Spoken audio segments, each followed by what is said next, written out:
Hello, and welcome to How Do You Drew? This is a Drew Barrymore podcast brought to you by thedrewseum.com. And sponsored by our friends at Positive Media. I'm Anne. And I'm Ashley. I got some morning scratchy voice today. Sorry about that. We don't normally record this early. No, we don't. We don't. But you know what? We had to fit it in, guys, Dude. because we've got things to do. We're trying to be consistent. You traveled for what, 17 hours yesterday? Yeah. Yeah, cool. Chill. Very cool. Very cool, chill travel just within the States, you know, guys. You know how. Oh, Yeah. But you're settled. You're back in Maine. Yeah, I live in a rural place, so it takes a while. I'm here. I am awake. I'm ready for us to get into the top of this episode. What do we got? We got a lot of random stuff to talk about. Yeah, some fun and random. Okay, so we definitely want to put this out here, and we could have put this at the end of the episode, but this kind of dovetails along with today's topic, which was our appearance on the TV show Collector's Call. Our episode's appraiser, Scott, he has a podcast of his own, and it's called the Patrick Scott Patterson Project, and he had us on as guests a couple of months ago, right? That's when we did it. It was a little while ago. Yeah, he's good about recording ahead of time, something that we are not on board with on our end over here. He's like, okay, this is scheduled to come out on this date, like 5 months from now. We're like, damn, must be nice to be so on top of it. We're releasing this episode in 2 days. You know how it goes. That's just the way we got to do it. There's a video version available of this podcast. I think he releases his podcast like all over the place, but on YouTube, there's a video version so you can look at our dorky faces as we talk about our love for Drew. Yeah, it's actually really cute. I couldn't bring myself to watch the entire thing, but I watched portions and I was like, oh yeah, because I'd forgotten. We get into early internet nostalgia. Yeah. And, I really liked that conversation, and it's really fun to just go back and listen to that. So check it out, guys. We'll link to it on the show episode page. And thank you, Scott, for having us on. Yeah, for sure. And we have Scott to thank for a lot of stuff here. Yeah, we'll be talking about him again. At least partially. All right, so let's get in a couple other fun things. We have to note the Jesse Buttafuoco interview from the Drew Barrymore show. So if you don't know who that is, Joey Buttafuoco famously is the lover of Amy Fisher. I don't really need to go into any more if you don't. I don't know. Do we need to say any more? If you don't know, Drew was in a movie called the Amy Fisher Story that was based on a true story. They get into that and how the public sort of life surrounding this whole drama affected Jesse Buttafuoco. It was great. It was great. It was like, for me, highlight of the season so far as really meaningful interviews. She was so awesome, total badass. Yeah. But it was so funny because I watched it first and I texted you and I was like, I don't know. She really sees Drew. She understands Drew's history and trauma in a way that we do, but I don't feel like most people do. So I texted you that. Yeah. Which would you agree you got that feeling? Yeah, totally. So I had reposted on our Drewseum Instagram a link, or just guys, check this episode out. It was really good. And I tagged Jessie. She responded and she said, thank you so much. I actually used your website in my preparation for the interview to learn more about Drew. So cool. So I was like, no wonder she sees Drew the way we do. She freaking used our research. That's so great, but it also allowed those parallels to be made. Maybe, the fact that we had anything to do with the preparation, that's so cool. Dude, it made me feel really proud and really we're doing something useful, and it was cool. It made me feel great.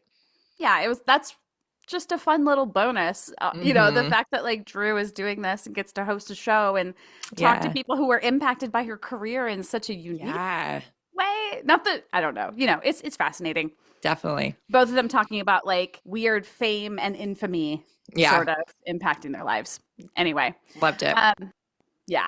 Okay. So also, I think we kind of been tracking this a little bit. Maybe you told me about it a while ago. I did.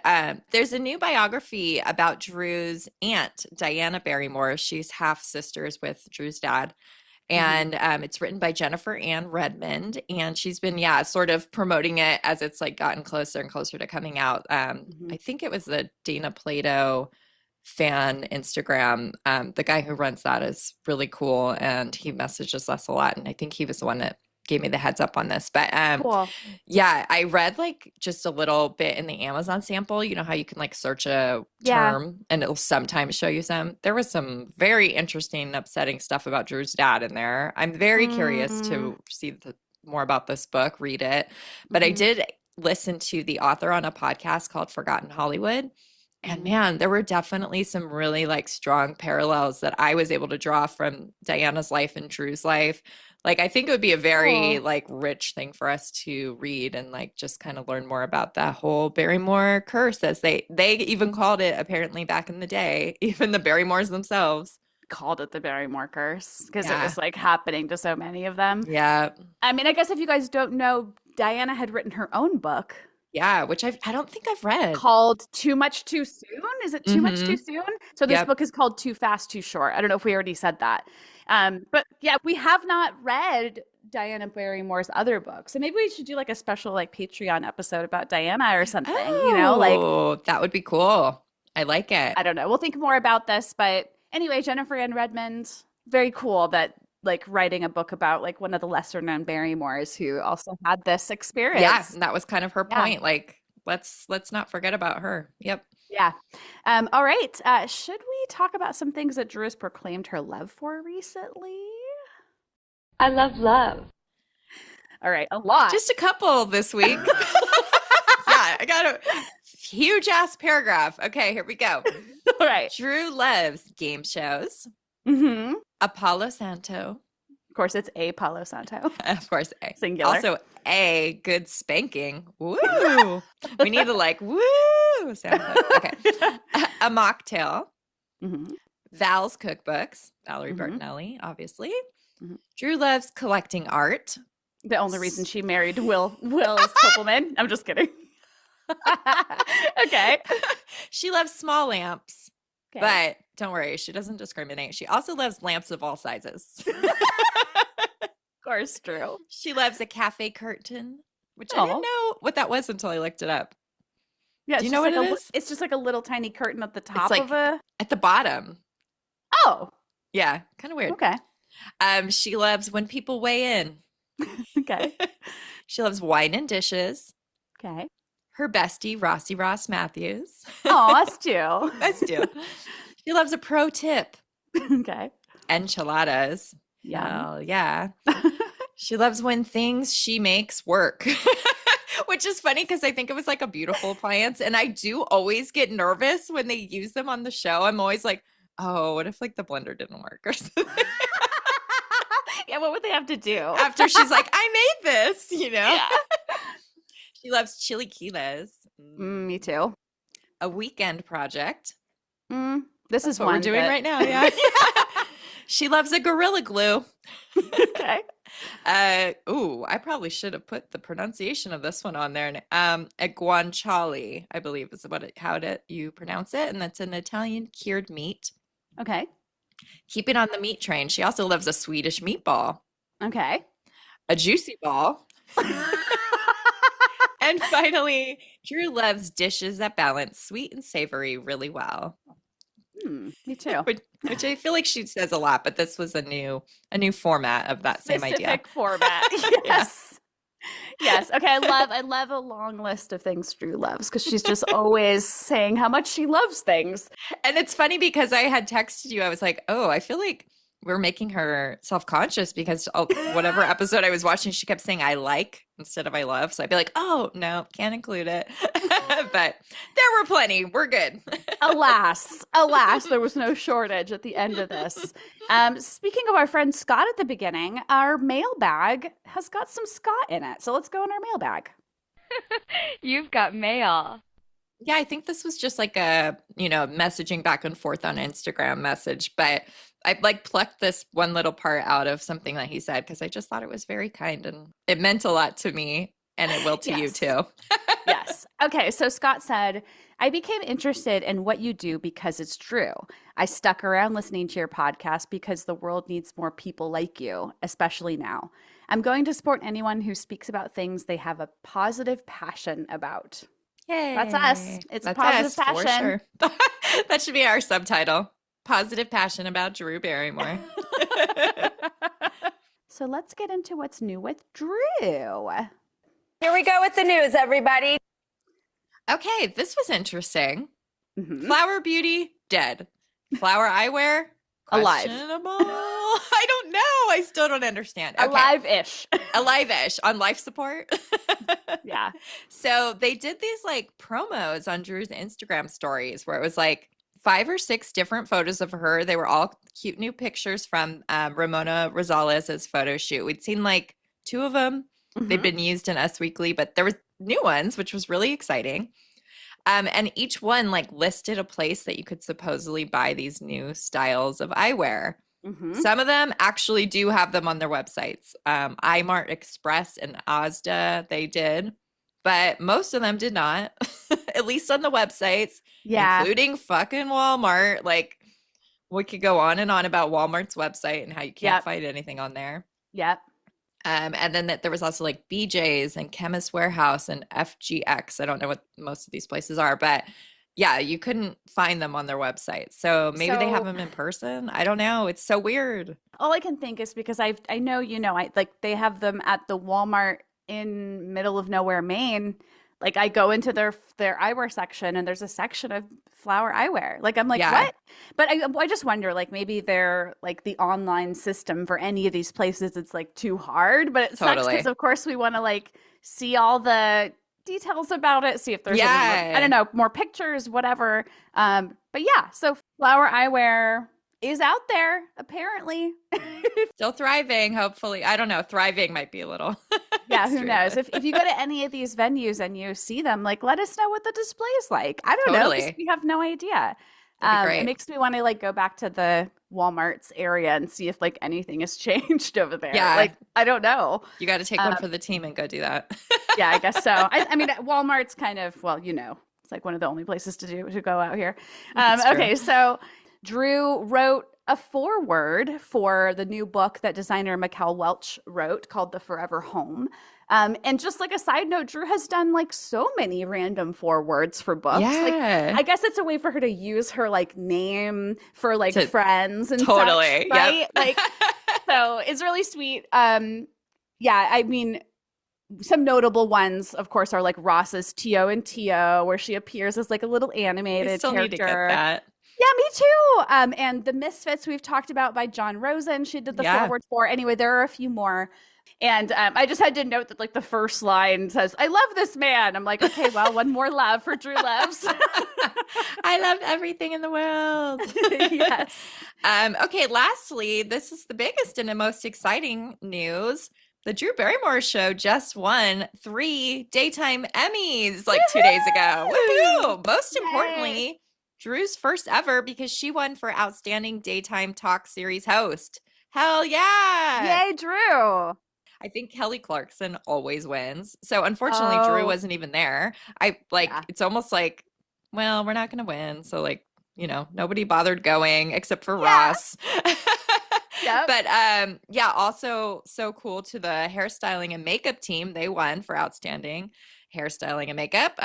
We know some of those people and they're also cool. And then also Outstanding Directing Team, which I was like, I wonder who gets that one. Like, I wonder if we even know who those people are, because we know a lot of producers, but I was kind of wondering the same thing, like if the daytime Emmys like list those people's names.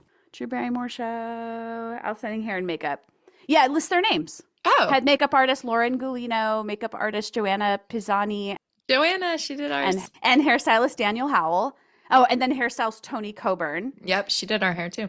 Oh, cool. And then, hold on, let me go to the directing team. Good find. Oh, I don't even know these names. That's funny. That's what I thought.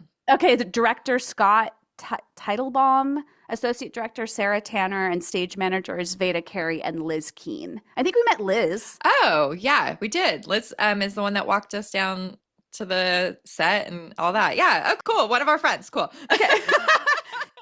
I just wish Drew had been there. It's such a bummer. Like, I would have loved to see her accept her Emmy. Me too. I mean, yeah, like you're right. She must have just not. Well, I also just have this weird, we haven't talked about this on the pod, but we've talked about it privately. She is not in a lot of segments of the Drew Barrymore show right now. They're doing a lot without her. We've made jokes about it privately, for sure. Like, what? Less Drew? Like, it's the Drew Barrymore show. Drew Barrymore, not Drew Barrymore, less. But yeah, there's segments without her. There's doing a lot of like the last like 6 minutes of the show are like, here's an old clip from an old season. It's just very mysterious to me. And I feel like she's busy with something else. Like I can't shake this feeling. Yeah. I mean, yeah, we keep saying that. I guess time will tell. Time will tell. Yeah, we don't have any intel yet, guys. Yes, yes. Anyway, congratulations to the Drew Barrymore show on your 3 daytime Emmys. Like, that's so cool. We're here supporting you as long as you're around, Drew Barrymore show. Hey, Drewbies.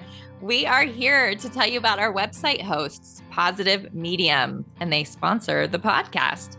We've been clients of theirs for over 10 years, and we use them for all our website needs on thedrewseum.com. Their services include customized web design, professional coding, search engine optimization and marketing, plus hosting, which has been huge for us for many years. Plus, their incredible customer service has been one of our favorite features. They've literally saved our site quite a few times, and they always help with minor troubleshooting in a matter of minutes. So whether that's coding issues or back-end questions, etc., we reach out, we get help immediately, which is just invaluable. Lucky you. To our listeners, Positive Medium is offering 25% off any managed WordPress hosting plan using our promo code DREW. That's DREW. Visit our friends over at positivemedium.com. Thank you. Okay, so I guess we're here to talk about this weekly topic of Collector's Call. Yay! To do more of what this is believing in people, supporting each other, celebrating, collecting. I think we only like really announced it last episode, but we did this a long time ago. We're going to tell you the whole background of it. And it finally came out last week in between our 2 podcast episodes. So this is our time to talk about it. If you guys haven't seen it, we are working on that. Yeah, we're working on it. We have some way that we're hoping to get it out there for you. It's on MeTV, which is just like an over-the-air channel. I don't even know if they air reruns of the show. I hope they do so more people can see it. Anyway, I got a chance to watch it live at my parents' house in Fontana. I'm glad I was there. Crazy timing. Yeah, so I mean, so good. I just happened to be in California last week. But I do want to say like a big caveat about the Collector's Call episode. If you watched it, there's so much of our collection that they literally could not represent on TV. And that had a lot to do with like clearance rights. So items couldn't be included on the Drew Barrymore show, which we'll explain the link in a second, including like magazines and photos. So they didn't end up on Collector's Call either. So it's kind of a strange, like even when they do like the valuation, like, yeah, yes, Scott mentions it in the episode, but anyway, there's a lot that visually is not represented. A lot. So if you're here and you watch that and you're coming straight to our episode somehow, like make sure you like spend some time on the museum to understand like the breadth of the collection. Yeah.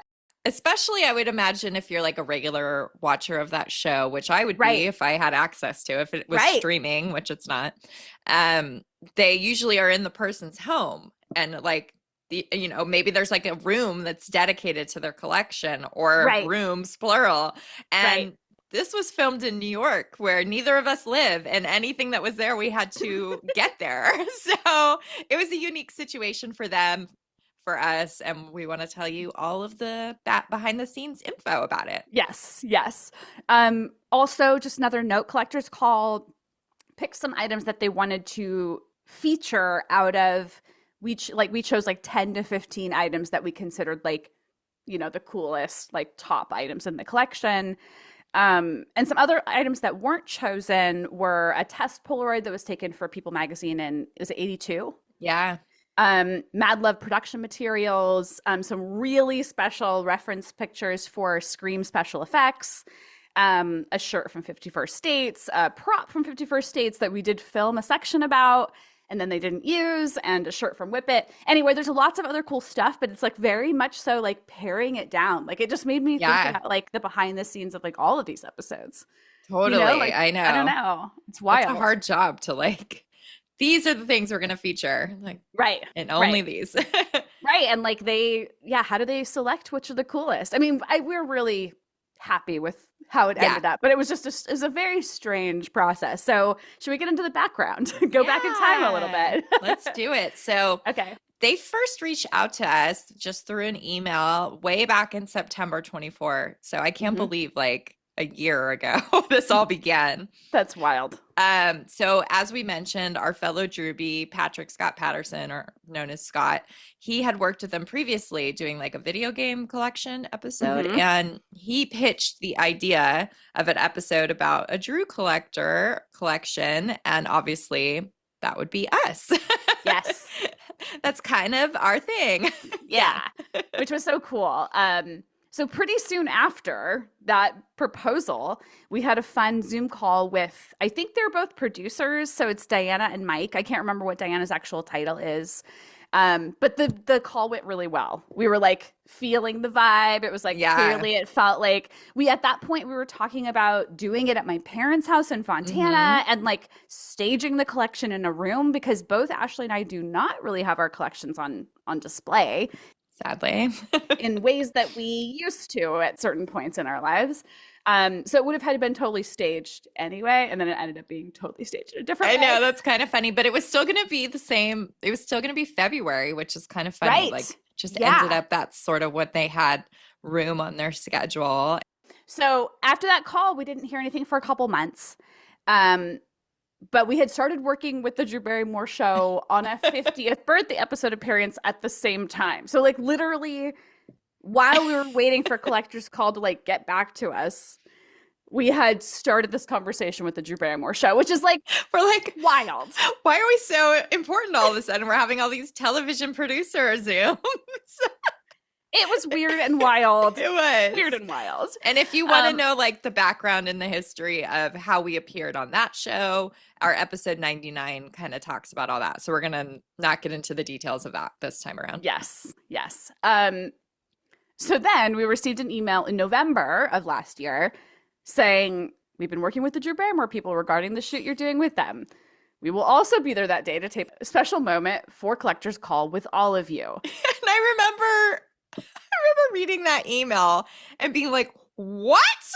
Like they're talking to each other about us? Like we had no idea because we didn't tell Collector's Call that we were talking to them. I don't know even how they found out. Like I honestly have no idea. I would imagine they had reached out like, oh, is Drew able to do like a video or something for this episode? And they went, oh, those girls are already scheduled to be here.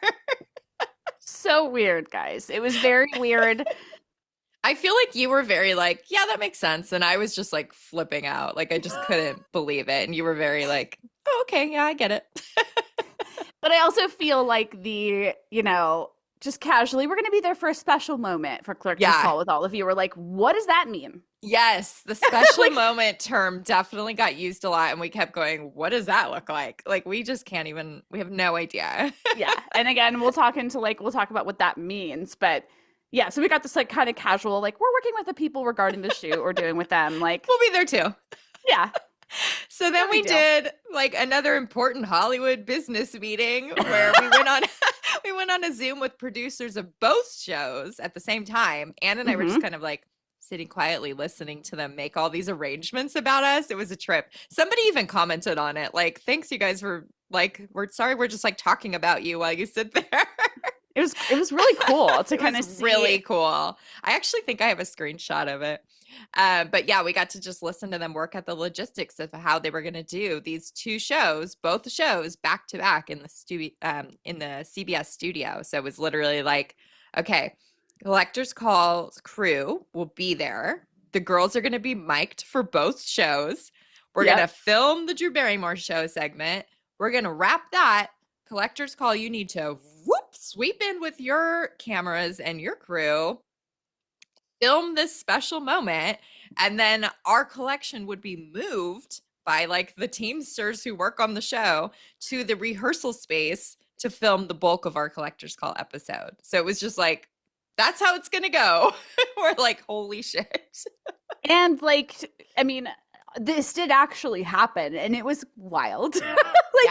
The logistics. It was so interesting. Whirlwind interesting. It was all very interesting. Like literally as we were like talking to Drew and filming this thing on Drew's set, they were like removing the collection behind us. Like I think one of the pictures you literally can like see someone's back like grabbing something as we're like taking a picture with Drew. Like, you know, it was like it's daytime TV. They're just like, okay, next. You know, like they had a whole nother episode to film of Drew's show after a break. So yeah, it was very all the decisions they have to make like every second. Like I can't even imagine being that in that environment. And then we did continue filming more Collector's Call the following day in a different space. So there was like even more logistics that happened here. I remember like getting concerned about a lot of these logistics and having to tell myself, this is not your problem. You are not in charge. Like, just go along. They know what they're doing. Because I just like get so nervous about those things. Yeah. Yeah. But like they had it down. They got it. It happened. Yeah. It all worked. We somehow recorded 2 shows and it was fine. Okay. So let's just get into like what we can kind of remember about the days. Like Ashley said, if you haven't listened to the episode about the Drew Barrymore show Whirlwind, that'll give you even more background because we also recorded that like right after it happened. So if you're interested in more about like how we were feeling, the logistics, there's a lot more there. All right, day 1.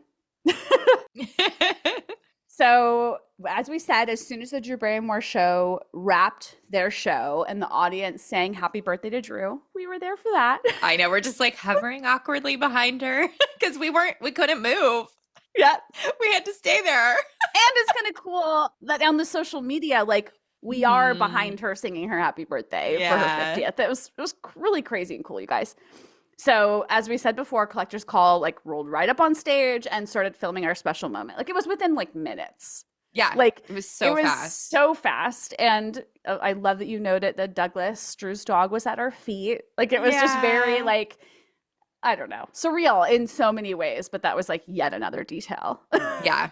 And the host of Collector's Call is Lisa Whelchel, which you might know her best as Blair from Facts of Life.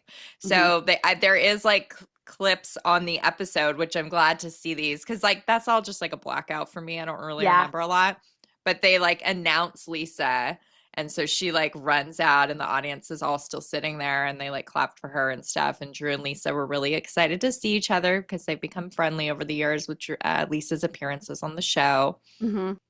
And this was the quote unquote special moment. So this is kind of like Lisa saying, and Ashley, here you are with Drew. And, you know, of course, Drew kind of just like, Drew didn't even know she was doing this. This was literally sprung on her because her whole birthday episode is a surprise. So she couldn't know we were there. And they're like, you're doing this now. And like being such the freaking pro that she is, she just like rolled right into it with zero preparation and had no problem. Like she just like blows me away that she can do that. It's amazing. I mean, I know they're like Lisa and Drew both had that like incredible ability to just like, all right, here's what's happening. Go. Yep. On the fly. I mean, pros, like literal pros. Total pros.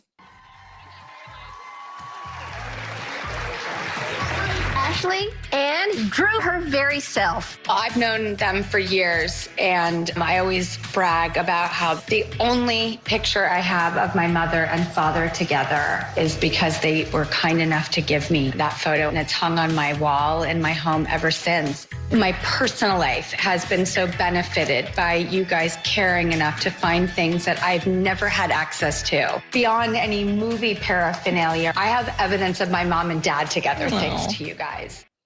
I met them so many years ago, and I was so in awe of your intentionality and your energy because there's nothing indulgent about this. There's something just really positive at play, and I knew that it was on a human level.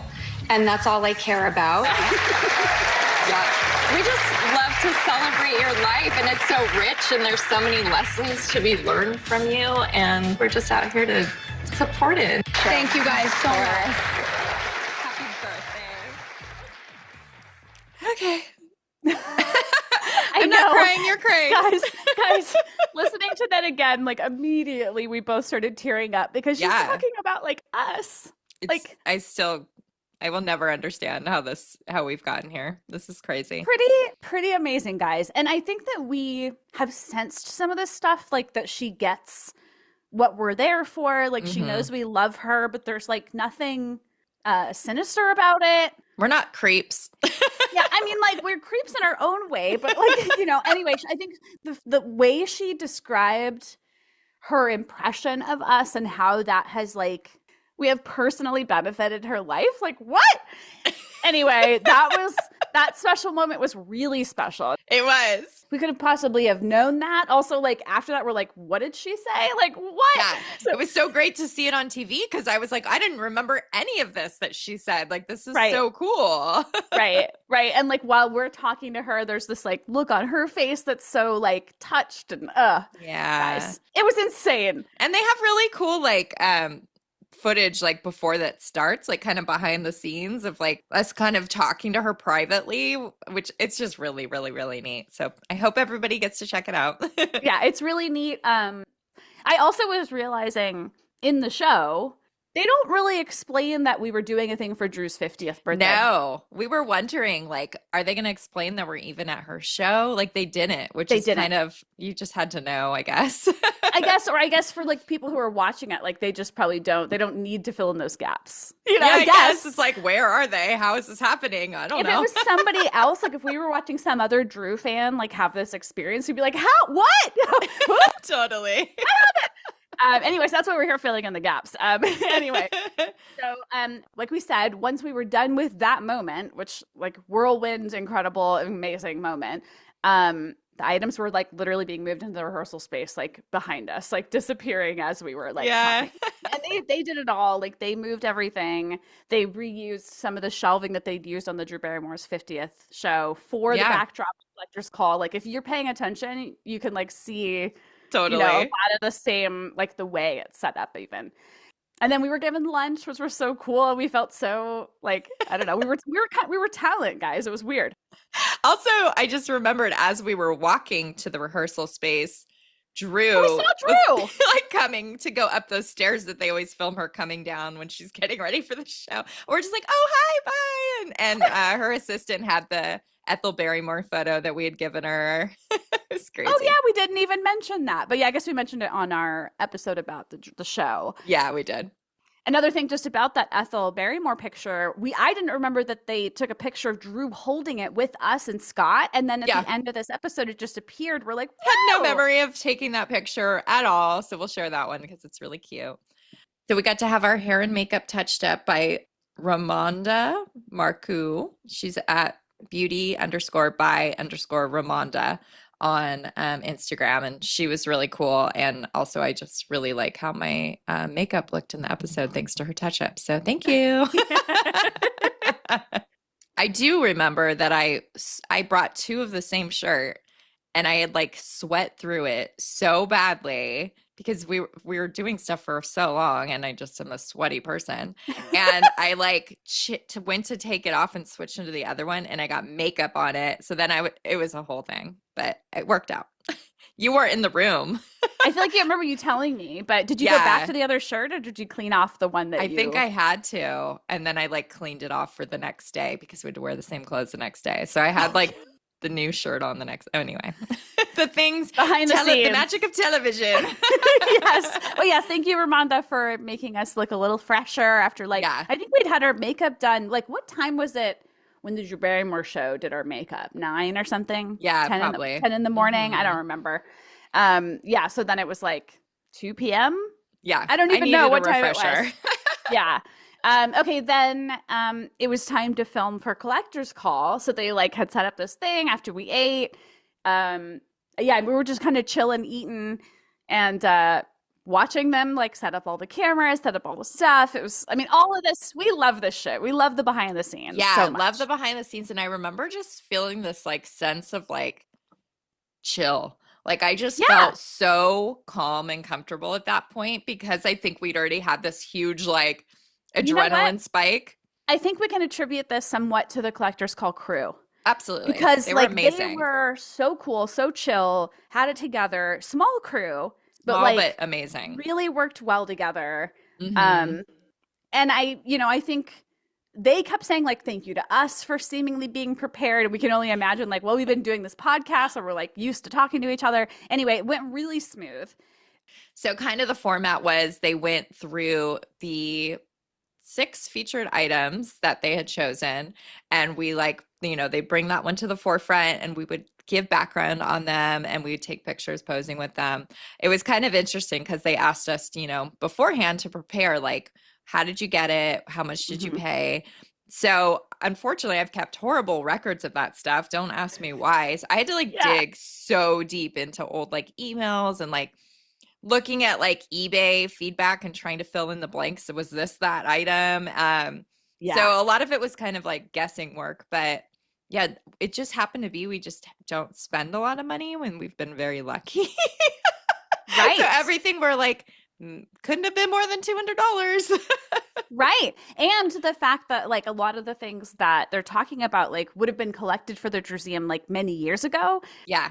So yeah, you're I wouldn't have spent $1,000. I just wouldn't have. Yeah. There's no way. And we're just frugal. You know, I think in general, we have many stories of knowing people have paid a lot for something, and then we're we waited for the right moment, or we're lucky and we didn't, whatever it is.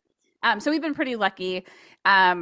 So I'll just list a couple things really quick. So they did the ballet outfit from when Drew was a little kid before she did ET. The fire starter chair back, which was the director's chair back. By the way, it's really hard to find other things like that. The chair back, because I don't know, it's weird. Christmas cards from Flower Films, which were incredibly special, obviously. The dress from Never Been Kissed, the prom dress, guys, that is so cool. And when you see that in the background of any of the images of us from the show or anything, it's sticks out. Immediately recognizable. It's so cool. The Charlie's Angels costume from their band moment at the end of the first movie. And then we had filmed a moment about this badge from 51st States that's in the museum, but they ended up not using that in the show. And I remember when they did it, I was a little bit this is not, it's hard to explain why it's cool. Yeah. It probably didn't show that well. We wouldn't have picked that one, but they ended up picking it. And then obviously they decided not to use it, which is kind of funny. Right. Right. So they filmed about 6, and then we ended up cutting it down to 5. And I think we already said this about Lisa's professionalism, Lisa Welchel. She was so cool, so funny. Oh my God. And you already kind of mentioned how chill it was, including the fact that we had her there, and she was I don't know, so down to earth and funny. I'm I totally get why her and Drew would get along. I was just crazy that she's also been famous the most of her life.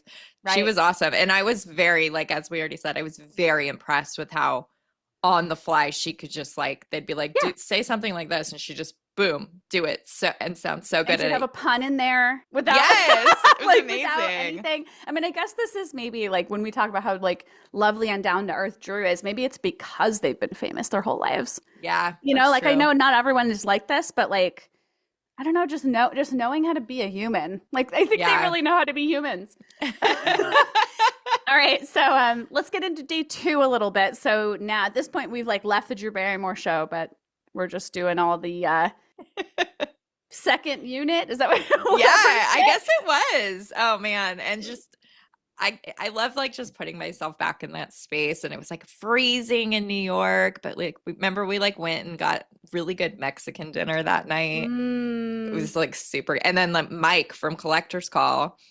Amazing guy, so sweet. While we were at that dinner, he sent us 40, 50 behind the scenes pictures he had taken. Yes. And he's I know it's kind of a lot, but I just am really into cherishing memories. And we were are you kidding me? This is amazing.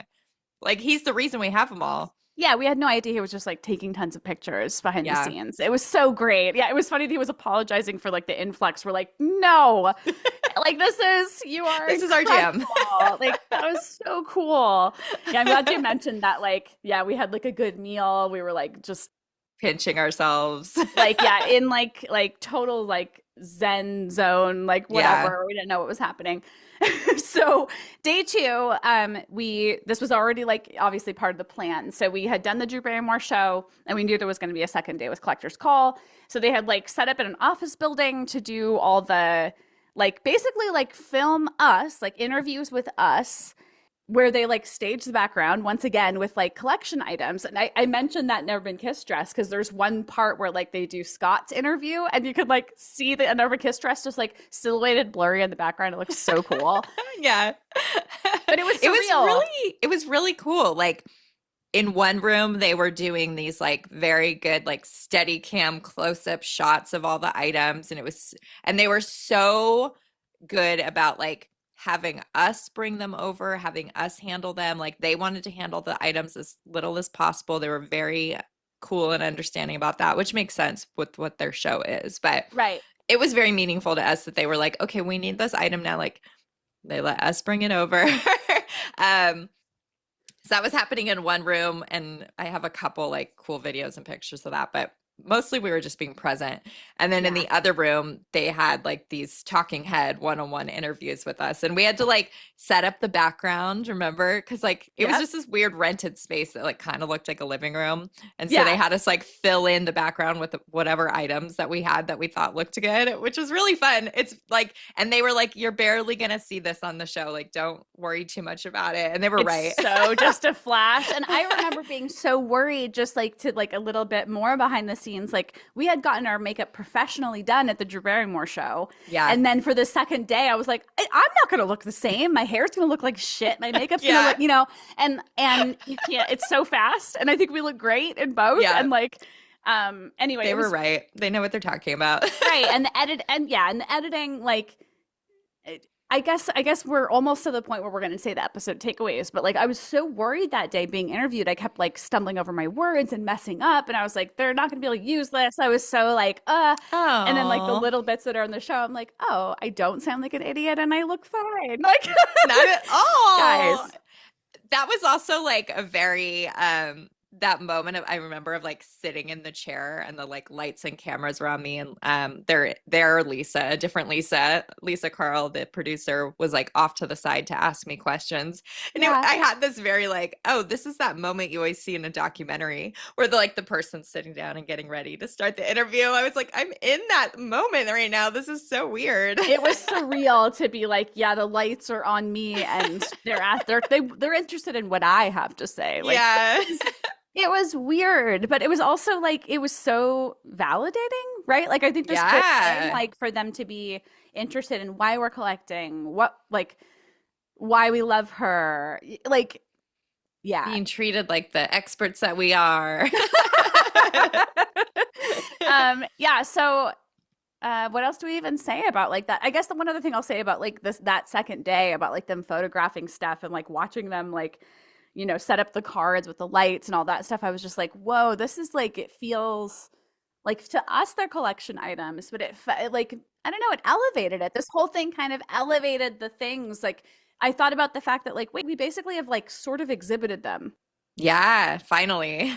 Even though it was like, yeah, on the show for a split second and on Collector's Call, like for a split second, like technically beyond our online exhibit, we've now exhibited them on TV. It's our pop-up. Yeah, our pop-up that, you know, only people who watch the shows get to see and pay attention to it for a second. I mean, anyway, so surreal.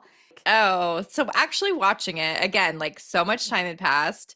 And so there was a lot we didn't remember. Also, like just the whirlwind, you just kind of black out at moments. It's so weird how that happens. But yeah, so it was so cool to see the stuff I'd forgotten about, especially the stuff with Drew.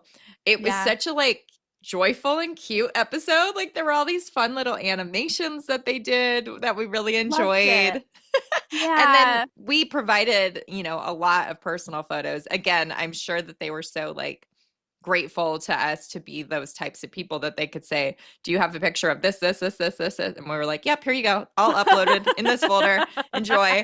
So we gave them a lot to work with. And it was really neat, like to see the old pictures of us, like at the beginning of our friendship. And so funny. Like a bunch of us from like Yeah, one of the first times we really, really hung out, and I'm like 15 with braces. Like, yeah, guys, like we have been doing this a long time, and it's like it was cool to have them go through the history and like in such a beautiful, positive light. Like, not that I expected anything differently, but like I think because our story has such a like wholesome, you know, like we're like we met on a message board, and then we like I don't know, there's just so much like I don't know, the time and the consistency and the like friendships that have like come out of it. Like they were able to sort of like play up our friendship. Like I think you're right. I mean there's a lot of factors that play as to why, but I don't think from like if I'm trying to put myself in an objective outsider's perspective who watched the episode, I don't think you'd come away going, what a couple of weirdos. I think you go, oh, this is actually really sweet and cool. I hope. Yeah, I hope so too. And I think, well, I also wonder like if they've had like other collectors who are like friends that collect like together. A duo. Yeah. I think they've had maybe like married couple or something. Yeah, that's what I was going to say. I feel like they're like couples or people who live together or something. We're a unique experience for them in a lot of ways. Also, I thought it was really fun. And I was sort of surprised after dealing with the like crazy clearance issues for the Drew Barrymore show. It was kind of hilarious to me that they included a picture of us with Jolena and Tess without even like asking them for their permission. It's okay. It's okay. They're like, we're on MeTV. No one cares. Nobody cares. And yeah, like we got to represent the Drewbies, guys. On TV. I know. And it was also like, this is now, they used that term so much in their like marketing for the episode and the promo. I'm like, this is so cool. Like finally that term is like out there. Like everyone knows like the Swifties or like, you know, the Beehive or whatever they call it for Beyonce. I'm like, now maybe some people actually know what a Drewbie is. This is awesome. Yeah, some of the promo said things like, if you're not a Drewbie yet, like you will be after this episode. Or like, it's really so cute. It's so cute. So guys, we were so touched. Like, I mean, I think seeing the episode, I just had no idea what to expect. Like I didn't, I mean, we've seen the episode, so we know what Collector's Call is like, but this was a weird one. Like, and they like also had to like pull these different setups and different, like there were a lot of different pieces. It's like, how are these going to go together? And they pulled it off great. They did it beautifully. And I will say once again, you said something about the animations, but there were so many little cute ones. Like, I'm sorry, I just have to like point out, like there was one where like you had sent a picture of like magazines on the ground and like they animated them like boop, boop, boop, boop, boop, like one at a time, like dropping into the frame. I was like, it was really cute. That is so freaking cute. So cute.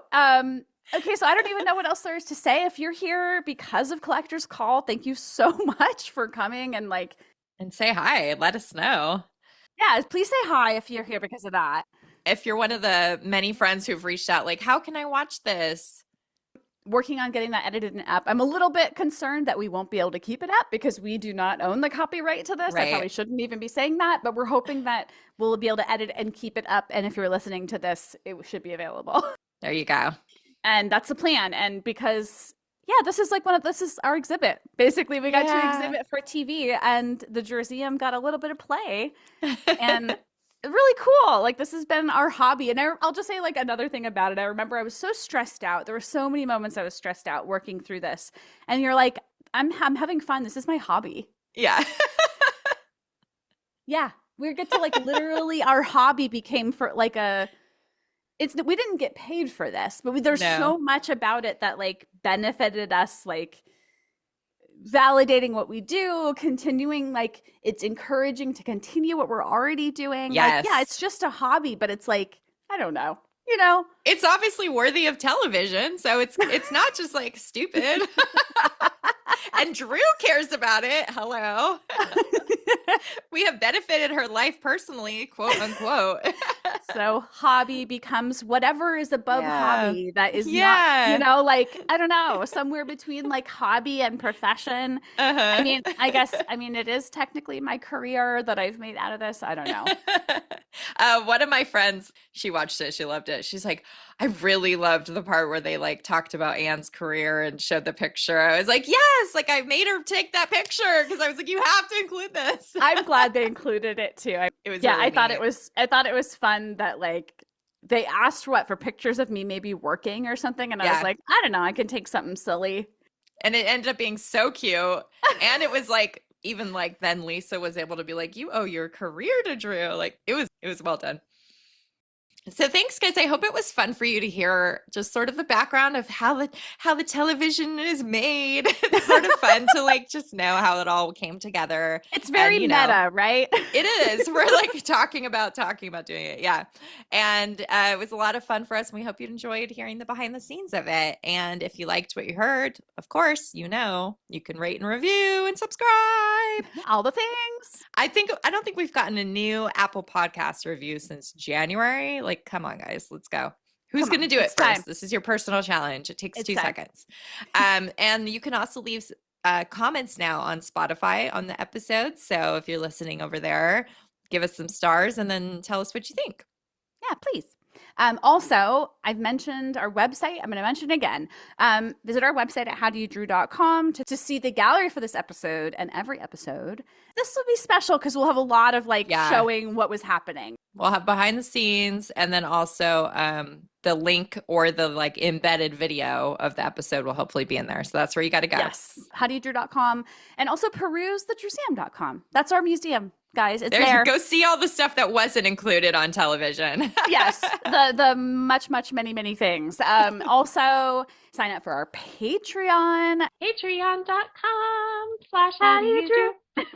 It's a little quiet over there. We just put up the scanned article that we did in our last episode from Us 1998, and we definitely are going to get ready to start Wildflower episodes soon. So there's a lot of content there already, and there's more to come, I promise. Yes. And don't forget to send listener mail to howdoyoudrewpod@gmail.com or reach out to us on any of the platforms that we've mentioned. There's so many ways to reach out to us. Oh, yeah. Instagram at howdoyoudrewpod and at Druseum, anywhere. Just come say hi. We love talking to you. Say hi, Drewbies. All the new Drewbies. Yes. Okay, everybody. Thanks for being here, and we'll see you all next Drewsday. Bye-bye. Thank you. Bye-bye.